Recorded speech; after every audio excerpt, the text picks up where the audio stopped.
Hello students, पिछला lecture हम लोग surface area and volume of solids का कंप्लीट किए थे। ठीक है, आज हम लोग देखने जा रहे हैं areas related to circles. Areas related to circles, ठीक है ना।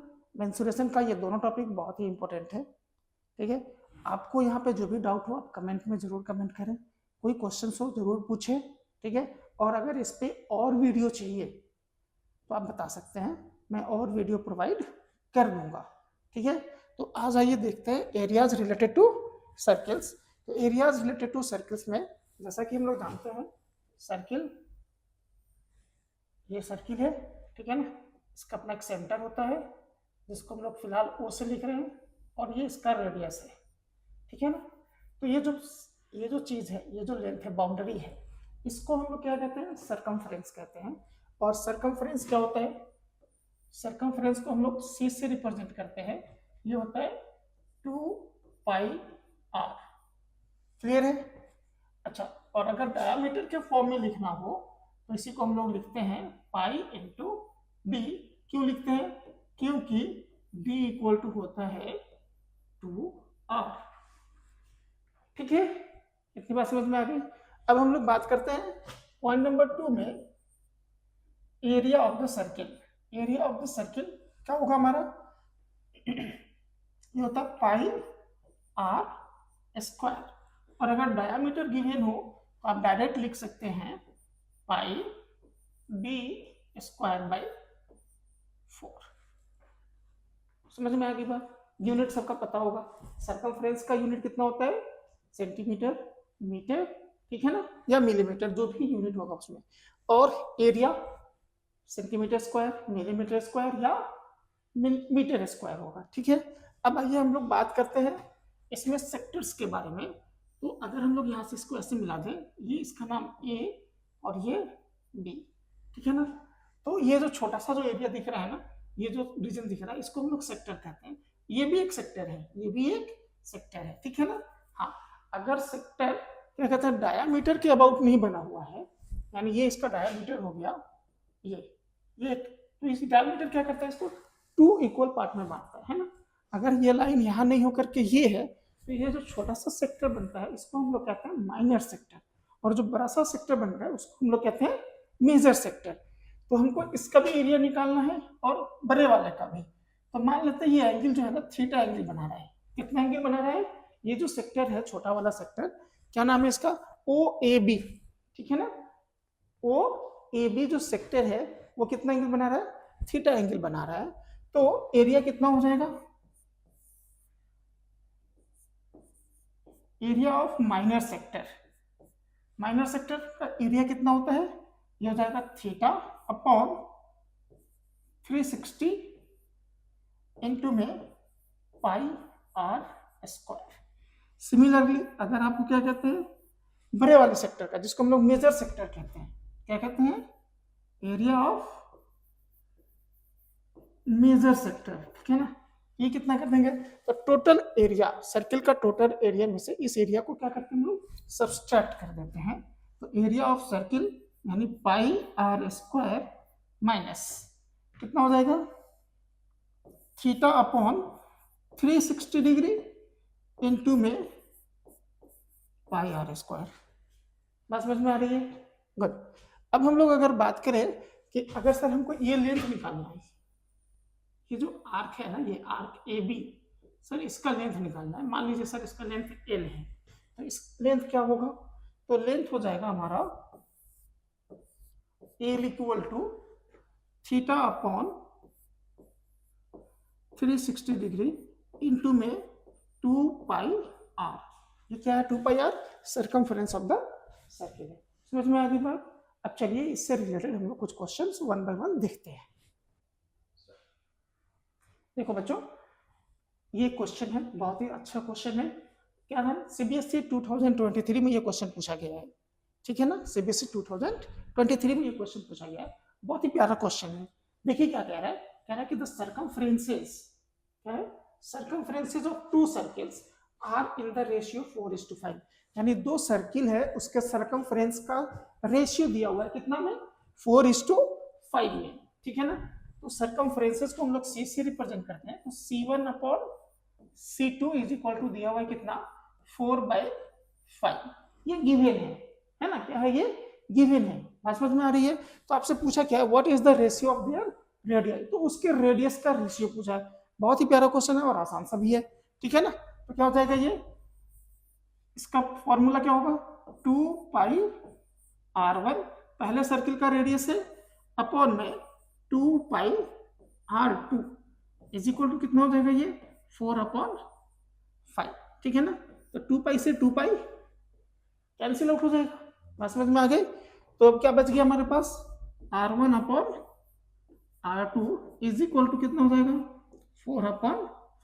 तो इसका रेडियस का भी रेशियो सेम ही रह जाता है, जो रेशियो सरकमफ्रेंस का है, जो रेशियो सरकमफ्रेंस का है वही रेशियो किसका रह जाता है रेडियस का भी। बात समझ में आ रही है। तो बहुत ही अच्छा रिलेशन से याद रखना ये है ना, इसीलिए बोला था बहुत ही प्यारा क्वेश्चन है कि जितना रेशियो सरकमफ्रेंस का रहता है उतना ही रेशियो उसके रेडियस का भी रहता है, तो कुछ चेंज नहीं होगा। ऑब्जेक्टिव क्वेश्चन जब भी आएंगे आप आराम से इसको टिक मार सकते हैं, है ना। चलिए नेक्स्ट, हाँ ये बच्चों ये क्वेश्चन देखो, ये भी बहुत अच्छा क्वेश्चन है, ये इसमें असर्शन और रीजन बेस्ड क्वेश्चन है। क्या है, assertion and reason based question है और आपके एग्जाम में हमेशा आता है, ठीक है ना। कम से कम 2 या 3 क्वेश्चन रहता है जो असर्शन और रीजन से रहता है।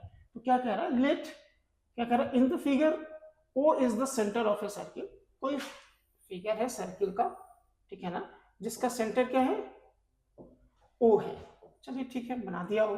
The area of sector OAPB, तो यहां से एक सेक्टर बनाते हैं, ठीक है ना, ये O हो गया सेंटर A, बीच में कहीं पे एक P ले लिया है और ये यहाँ पे B है। ये कह रहा है is 5/18 of the area of the circle, यानी एरिया ऑफ यानी माइनर सेक्टर या जो भी मेजर हो, एरिया ऑफ माइनर सेक्टर जो यहाँ पे दिया हुआ है वो कह रहा है कि 5/18, ठीक है ना, इनटू में πr², 5/18 of the area of the circle, circle का 5/8 टाइम्स है, ठीक है।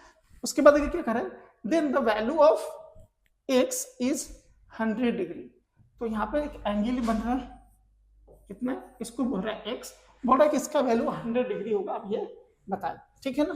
तो चलिए निकाल के देखते हैं, एरिया क्या होता है x अपॉन में 360 डिग्री इंटू में πr², ठीक है ना, और 5/18 इंटू में πr², है ना।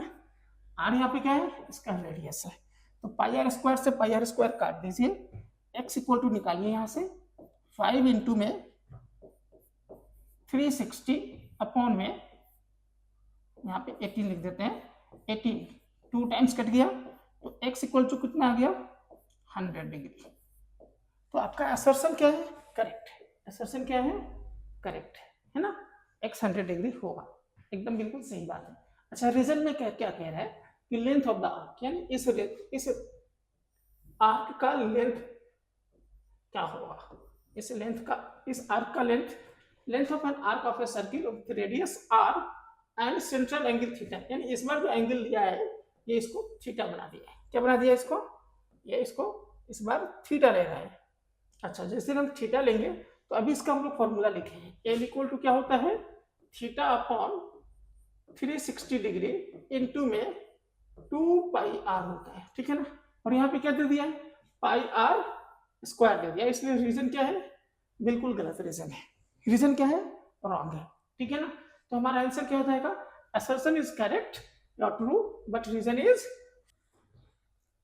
हाँ। तो अगला क्वेश्चन क्या है, देखो यहाँ पे ये भी असर्शन और रीजन बेस्ड क्वेश्चन है, ये भी बहुत ही प्यारा क्वेश्चन है ना। क्या है, क्या कह रहा है कि the area of sector of a circle of radius दिया हुआ है, रेडियस कितना दिया हुआ है 5 सेंटीमीटर दिया हुआ है, रेडियस दिया हुआ है 5 सेंटीमीटर इज 9.75 सेंटीमीटर, यानी एक सेक्टर का एरिया, सेक्टर का एरिया कितना है 9.75 है, किसका, जिस सर्किल का रेडियस कितना है 5 सेंटीमीटर, करा if the corresponding arc length is 3.5 centimetre, यानी एल का जो वैल्यू दिया है, आर्क का जो लेंथ है, जिस आर्क से ये सेक्टर बना है उसका लेंथ दे दिया है कितना, 3.5 सेंटीमीटर, ठीक है ना।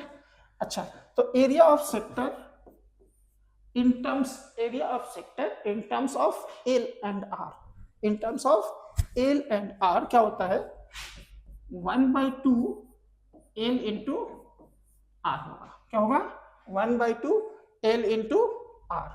तो हम लोग अगर यहाँ पे लिख दें 1/2 एल कितना है 3.5 इंटू में ये हो गया 5, ठीक है।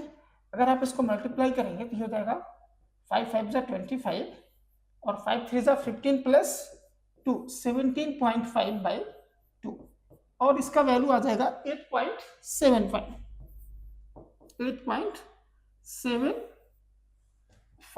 ठीक है ना, सेंटीमीटर स्क्वायर।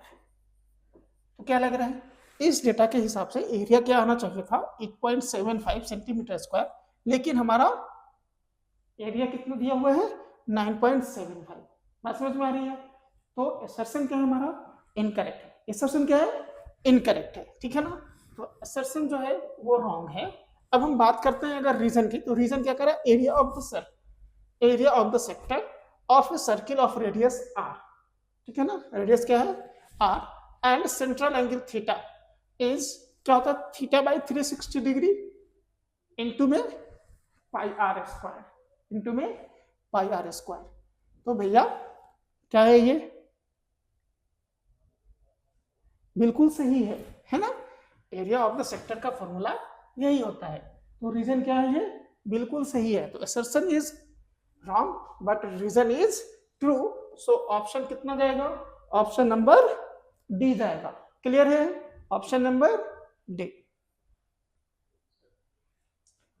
देखो बच्चों, ये केस बेस्ड स्टडी क्वेश्चन है ना, और ये पिछले 1 साल से पूछा जा रहा है, और इसमें बच्चों को बहुत ज़्यादा डर भी लगता है, बट डरने की ज़रूरत नहीं है, बिल्कुल डरने की ज़रूरत नहीं है। क्यों नहीं है, क्योंकि इसका जो क्वेश्चन होता है ना बहुत ही आसान होता है, बहुत ही आसान होता है। बस आपको क्या करना है, इंफॉर्मेशन से सिर्फ डेटा चुरा लेना है। क्या करना है, इंफॉर्मेशन से डाटा चुरा लेना है। तो चलिए क्वेश्चन देखते हैं क्या कर रहा है कि people of a circular village, ठीक है ना, धर्मकोट, एक गांव है जिसका नाम है धर्मकोट, उसके लोग जो है ना वो चाहते हैं कि एक रोड कंस्ट्रक्ट हो नियरेस्ट टू इट, उसके आसपास, ठीक है ना। The road can not pass through the village, road village से पास नहीं होना चाहिए, but the people wants the road at a shortest distance from the centre of the village. लेकिन पीपल क्या चाहता है कि जो रोड जो हो ना उस विलेज के सेंटर से नियरेस्ट दूरी को, शॉर्टेस्ट डिस्टेंस पे हो, ठीक है। तो शॉर्टेस्ट डिस्टेंस कब होता है, अगर ये हमारा विलेज है जो वहां पे दिख रहा होगा सर्कुलर है, ये विलेज है, इससे शॉर्टेस्ट डिस्टेंस तभी होगा जब कोई रोड जो है इसको क्या करता हुआ, बाउंड्री को टच करता हुआ पास करे, इसको बाउंड्री को टच करता हुआ जब पास करेगा तभी जाकर के ये शॉर्टेस्ट डिस्टेंस यहाँ से बन पाएगा। अच्छा, आगे क्या कह रहा है, shown in figure and touches the boundary of the circular village, यहाँ भी लिख दिया है एट बी, इस विलेज सर्कुलर विलेज को कहाँ पे टच कर रहा है, बी पे टच कर रहा है, such that A B equal to कितना है 20 सेंटीमीटर, ये डिस्टेंस दिया हुआ है 20 सेंटीमीटर, ठीक है ना। Also the distance of a point A from the centre O, A से इस सेंटर का डिस्टेंस भी कितना दिया हुआ है 25 सेंटीमीटर दिया हुआ है। तो अब देखिए क्वेश्चन क्या क्या पूछा है, बहुत ही आसान सा क्वेश्चन है जिसका हमको आंसर देना है। करा if B is the mid point of AC, B जो है एसी का मिड पॉइंट है, ठीक है, then find the distance AC. अच्छा, ये मिड पॉइंट है, यानी इसका क्या मतलब है, ये टोटल का आधा होगा। तो एसी का डिस्टेंस पूछा है, पहला क्वेश्चन बहुत ही आसान है, एसी इज इक्वल टू होगा 2 टाइम्स AB, यानी 2 इंटू 20 इक्वल टू 40 मीटर। बस इतना ही करना है, बात समझ में आ रहा है ना, क्वेश्चन बहुत ही आसान होता है। अच्छा, उसके बाद क्या पूछा है, दूसरा नंबर क्वेश्चन में पूछा है find the shortest distance of the road from the centre of the village, ठीक है ना। ये जो विलेज है इसके सेंटर से इस रोड का सबसे shortest distance, that means O B पूछा है। क्या पूछा है, ओ बी। आपको ये पता ही है कि ओ बी ए, ओ बी ए कैसा है, एक राइट एंगल ट्रायंगल है, और राइट एंगल ट्रायंगल है, यहाँ पे राइट एंगल बन रहा है, तो मुझे ओ बी निकालना है। तो क्या कर देंगे हम लोग, पाइथागोरस थ्योरम लगाएंगे और यहाँ से बहुत ही आसानी से हम लोग ओ बी निकाल लेंगे। तो क्वेश्चन नंबर 2 में हम लोग लिख सकते हैं कि सर ए ओ का स्क्वायर इक्वल टू होगा ए बी का स्क्वायर प्लस ओ बी का स्क्वायर। तो ए ओ कितना दिया हुआ है, 25 मीटर है, इज इक्वल टू ये कितना है 20 प्लस ओ बी का स्क्वायर। तो ओ बी का स्क्वायर इक्वल टू हो जाएगा 25 का स्क्वायर माइनस 20 का स्क्वायर। अब इसको सॉल्व कर लेना है, ठीक है ना। 25 इंटू 25 कितना होता है 625 माइनस 20 इंटू 20 कितना हो जाएगा 400। तो 625 में से अगर 400 हम लोग सब्सट्रैक्ट कर देंगे तो कितना आ जाएगा ये 225। तो ओ भी कितना आ गया, यहां से स्क्वायर हटाएंगे तो इस पे रूट आ जाएगा। जैसे रूट आएगा तो स्क्वायर रूट ऑफ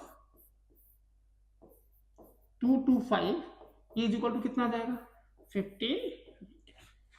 बात समझ में आ गई, कितना आएगा ये 15 मीटर। तो बहुत ही आसान सा क्वेश्चन है, सिर्फ क्या करना है पाइथागोरस थ्योरम लगा देना है और ये निकल जाएगा। तो ये इसका रेडियस भी हो गया, रेडियस कितना हो गया 15, रेडियस कितना हो गया 15। अच्छा अब तीसरा नंबर क्वेश्चन में क्या कर रहा है, find the circumference of the village. तो इस विलेज का सर्कमफरेंस पूछा है।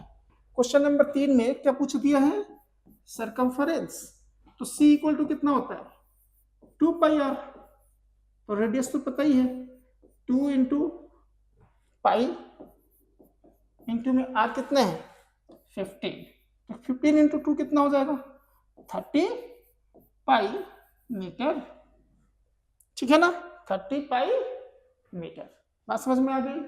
हाँ अच्छा और में भी एक क्वेश्चन पूछा है, क्या पूछा है find the area of the village, find the area of the village. तो एरिया क्या होता है, एरिया होता है पाई आर स्क्वायर।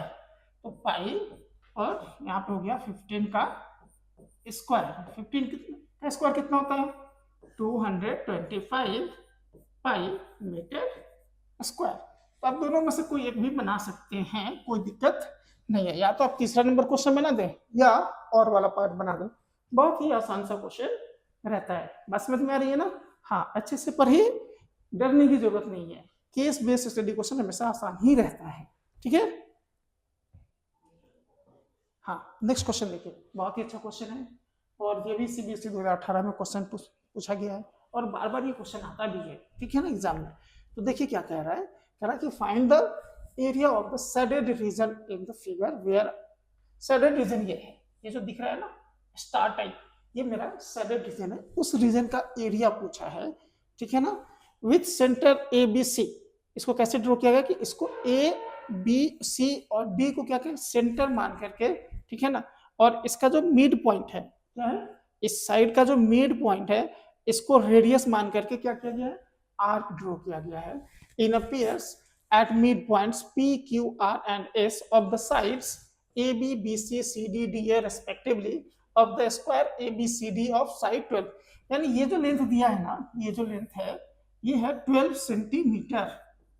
कितना दिया है ये 12 सेंटीमीटर दिया है, क्लियर है। तो ये जो आधा हो गया ना, ये जो इसका रेडियस हो गया वो हो जाएगा 6 सेंटीमीटर। बात समझ में आ रही है। तो मुझे इस रीजन का एरिया निकालना है, तो लोग क्या करेंगे, ये कैसा है, ये सेक्टर बन गया है ना, ये क्या बन गया एक सेक्टर बन गया, एक सर्कुलर पार्ट है उसका एक सेक्टर है और सेक्टर का ये 1/4 पार्ट है। कितना पार्ट है 1/4 है ना। कोई भी अगर हम लोग सर्किल बनाते हैं और उसमें अगर हम लोग परपेंडिकुलर ड्रॉ कर देते हैं ऐसे दो, ये एक से पार्ट, दूसरा पार्ट, तीसरा पार्ट और चौथा पार्ट, चारों पार्ट इक्वल होता है। तो ये एक एक पार्ट लेकर के यहाँ पे 4 पार्ट है। अगर हम चारों पार्ट का एरिया निकालना चाहते हैं तो हम लोग क्या करेंगे, एक पार्ट का एरिया निकालने एक सर्किल का एरिया निकाल दो, ठीक है ना, बात बराबर हो जाएगी। बात समझ में आ रही है, क्योंकि ये चारों पार्ट मिल करके क्या बनाएगा एक सर्किल बनाएगा। बात समझ में आ रही है। हाँ जैसे ये वाला जो पार्ट है वो यहाँ से उठा लिया गया है, ये पार्ट है, ये यहाँ वाला पार्ट है, ये जो पार्ट है वो कौन सा होगा, ये चारों पार्ट यहाँ पे बैठा पड़ा है, ठीक है ना। ये पार्ट यहाँ है, ये वाला पार्ट यहाँ पड़ा हुआ है, ये जो पार्ट है वो यहाँ है, और ये जो पार्ट है वो यहाँ है। तो हमको ये एरिया निकालना है, तो हम लोग क्या करते हैं, इस स्क्वायर का पहले एरिया निकालते हैं, टोटल एरिया ऑफ स्क्वायर। उसके बाद इन सारे पार्ट्स के एरिया को हम लोग क्या करेंगे, सब्सट्रैक्ट कर देंगे। बात समझ में आ रही है? तो क्या मिल जाएगा हमको, area of the shaded part मिल जाएगा, ठीक है ना, ये शेडेड रीजन। तो area of shaded region, area of shaded region equal to क्या होगा, आप यहां पे लिख सकते हैं area of square, area of square minus area of